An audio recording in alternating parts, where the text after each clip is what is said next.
پیارے دوستو، یہ امام ابو داؤد رحمۃ اللہ تعالی علیہ ہیں جو زہد و تقوی والے، پرہیزگار، متقی، علم حدیث جنہوں نے حاصل کیا، 300 سے زائد ان کے اساتذہ ہیں۔ تو اس سے ہمیں درس کیا ملتا ہے؟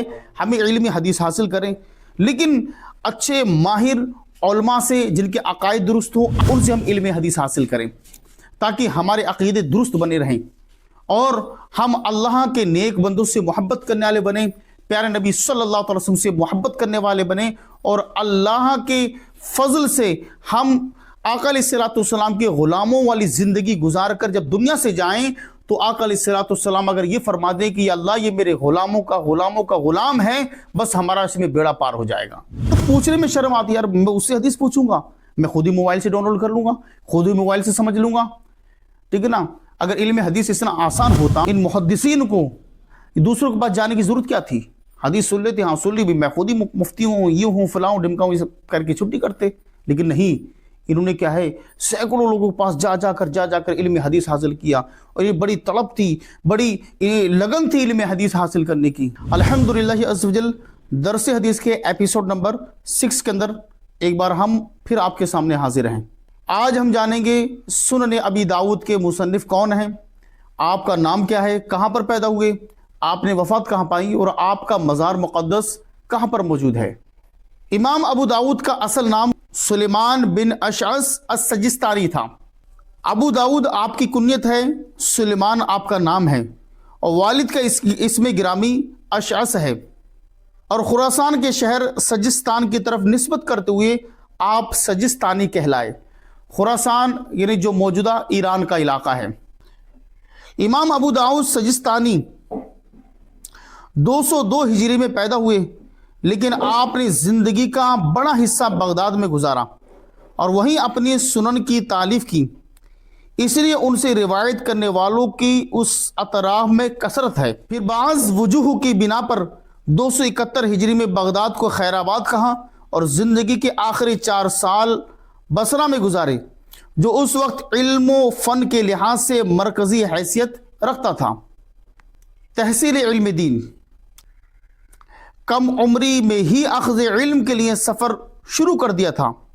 حجاز یعنی موجودہ مکہ مدینہ، شام، مصر، عراق، خراسان وغیرہ بلاد اسلامیہ کا سفر کر کے وہاں کے علماء اور مشائخ کی ایک بڑی جماعت سے حدیث پاک کا سماع حاصل کیا، یعنی علم حدیث حاصل کیا۔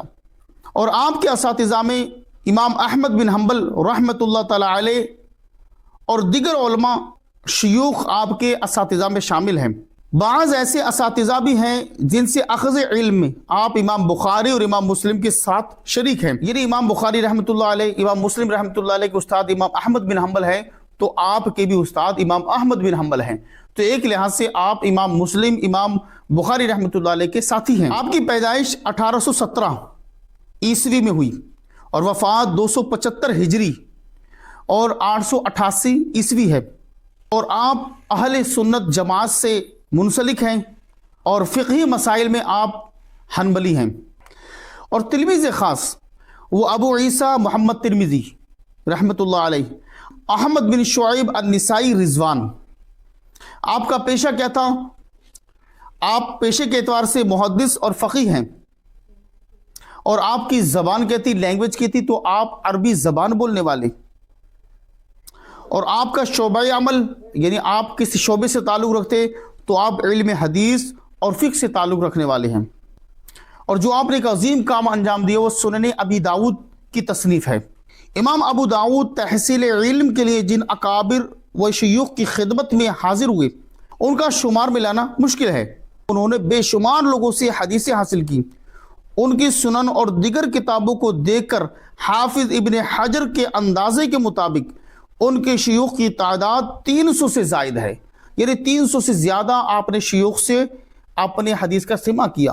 آپ کے اساتذہ کی تعداد ہے یہ، اور آپ کے اساتذہ کے اندر امام بخاری، امام مسلم، امام احمد بن حنبل اور ابن ابی شیبہ اور دیگر مشائخ شامل ہیں۔ ابو داؤد کے لیے حق تعالیٰ نے علم حدیث ایسا نرم کر دیا جیسے داؤد علیہ الصلوۃ والسلام کے لیے لوہا ہوتا تھا۔ امام موصوف حفظ حدیث، اتقان روایت، زہد و عبادات اور یقین و توکل میں یکتائے روزگار تھے۔ ملا علی قاری فرماتے ہیں کہ ورع و تقوی، عفت و عبادات کے بہت اونچے مقام پر آپ فائز تھے۔ ان کی زندگی کا مشہور واقعہ یہ ہے کہ ان کے کرتے کی ایک آستین تنگ تھی اور ایک کشادہ۔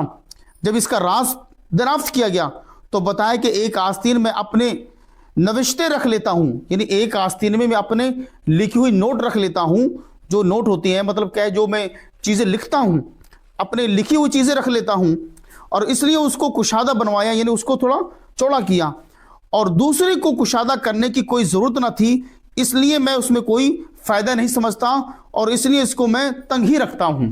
یعنی ایک آپ کی آستین چوڑی ہوتی تھی، ایک مطلب کیا کم، تو پوچھا بھی چوڑی آستین کیوں ایک؟ تو کہا اس لیے تاکہ میں جو ضرور کی چیزیں ہیں میں اس کو نوٹ کر کے اس میں رکھ لیتا ہوں، اور دوسری آستین مجھے ضرورت نہیں ہے اس لیے وہ کم رہتی ہے۔ یعنی آپ کی سادگی تھی، آپ ریاکاری سے پاک تھے، زہد و تقوی والے تھے، پرہیزگار تھے، متقی تھے آپ رحمۃ اللہ تعالی علیہ۔ امام ابو داؤد رحمۃ اللہ علیہ کی تصنیفات۔ امام ابو داؤد رحمۃ اللہ تعالی علیہ نے بہت سا علمی ذخیرہ اپنی یادگار کے لیے چھوڑا، لیکن ان تمام تصنیفات کے اندر جو سب سے زیادہ مشہور کتاب ہے وہ سنن ابی داؤد ہے۔ امام ابو داؤد رحمۃ اللہ علیہ کی وفات۔ امام ابو داؤد نے 73 سال کی عمر پا کر 16 شوال 275 ہجری میں آپ نے وصال فرمایا، اور بصرہ میں امام سفیان ثوری کے پہلو میں مدفن ہوئے، اور یوم وفات روز جمعہ ہے، یعنی جمعہ کے دن یہ امام ابو داؤد رحمۃ اللہ تعالی علیہ دنیا سے آپ رخصت ہوئے، اور اپنے علم کی تجلیاں، اپنے علم کی روشنیاں دنیا کے اندر پھیلا کر آپ چلے گئے۔ پیارے دوستو، یہ امام ابو داؤد رحمۃ اللہ تعالی علیہ ہیں جو زہد و تقوی والے، پرہیزگار، متقی، علم حدیث جنہوں نے حاصل کیا، 300 سے زائد ان کے اساتذہ ہیں۔ تو اس سے ہمیں درس کیا ملتا ہے؟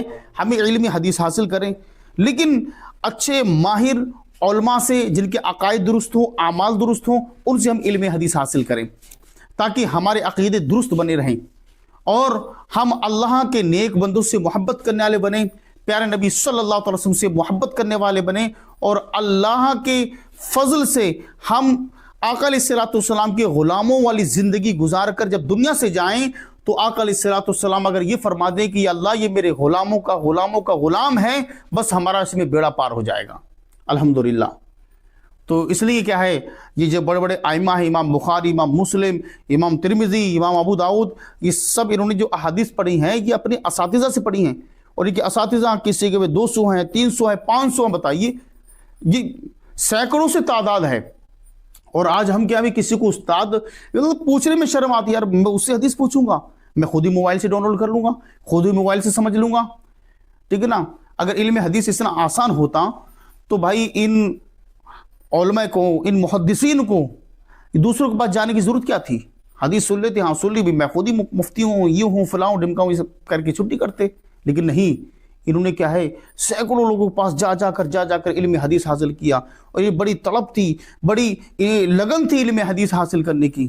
اللہ تعالیٰ کی ان پر رحمت ہو، ان کے صدقے ہماری مغفرت ہو۔